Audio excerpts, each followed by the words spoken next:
Hey guys, GameWars06 here, back with another video. As you guys can see here, and I mentioned this in the last video as well, we are doing the Hontoni Kettei reference sheet, as you can see in the both the title and the thumbnail, and what you're currently seeing right now is a reference sheet. If you guys have tuned into the channel and seen the reference sheets I did for Read and Blam, those pink lines, so basically I made a template, a reference sheet template project. And then every time I make a new reference sheet, I just I duplicate that project and rename it for whatever character it's going to be. So when you see me creating the lines for the lines for the reference sheet, the horizontal and vertical lines, the boxes basically. I only did that once, but since the entire project itself is getting duplicated, you're seeing it. You're seeing the process of those lines being created. It's just a duplicated project. The main difference obviously would be anything that goes on after that. Because anything that goes on after that is simply me creating whatever character, in this case Hontoni Kettei, who is the main protagonist for, he is the protagonist for Power Surge. I don't know when, but I will be creating the reference sheet for Kettei, who is his little brother. So yeah, whenever that comes, you guys will see it. Ideally, that'll come out in 2021. In terms of the progress of Power Surge, so obviously I wrote down the summaries for the first 10 chapters. So the main thing I have to do now is design the characters for the first 10 chapters, the major characters. Hontoni Kettei, Quinoa, who's the grandfather, Shinoro, who is the first episode, the first chapter antagonist. I'm not going to spoil anything. And I might actually change the names up for some of the people, like, there's a guy named Tolkien. I just made up that name because it's, I don't know, I thought, now that I think about it, that name sounds stupid, so I'll probably come up with a different name for that character. Again, I'm not gonna spoil anything. There's Mulkey, Rock. Then there's the villain for that comes up. I had to design them. Then there's Kira Hoshimiko. I think those are the major characters, and any other characters that show up will just be either side characters or just one appearance characters where their appearance doesn't matter that much because they're not important to the story. So yeah, when that time comes, I'll just draw them once I get to the point where I'm creating it. Because basically my process, and I watched some videos on kind of what I should do. So obviously I wrote the summaries. I got that from a channel. Then I'm going to design the characters. Then I'm going to write the script, or I might just go off of the summaries. But just in case I want to make changes to the story. I might go with the script because, okay, I know the first 2 chapters I'm fine with. I don't want to change them because even before I started writing them, I knew how those first 2 chapters are going to go. I know I want them to stay the way they are. So I know the first 2 chapters are fine. As for everything that progresses onward, that's where I'm going to change. I'm going to try to change things up. Because there are some things in the story that I think are just a little, I don't know, cringy, that I want to change so it seems more sensible, I guess. So with that in mind, it's going to be quite a bit of work. So yeah, after the script, then I would go to the storyboarding, which are the storyboard.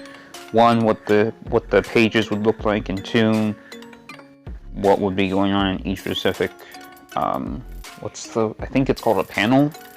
Yeah, it's for each panel.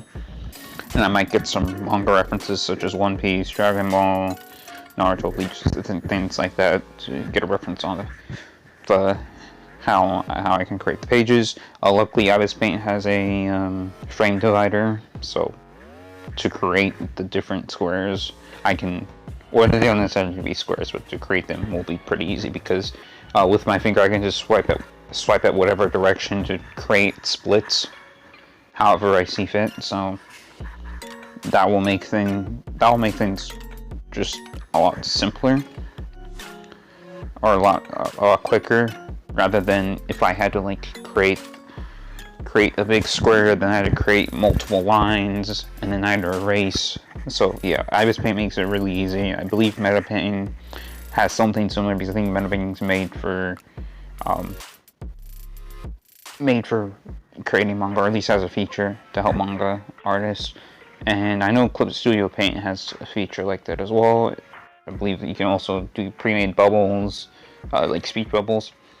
So that's something to keep in mind. Which, speaking of, I don't know if Ibis Paint automatically has speech bubbles, but I will probably create my own.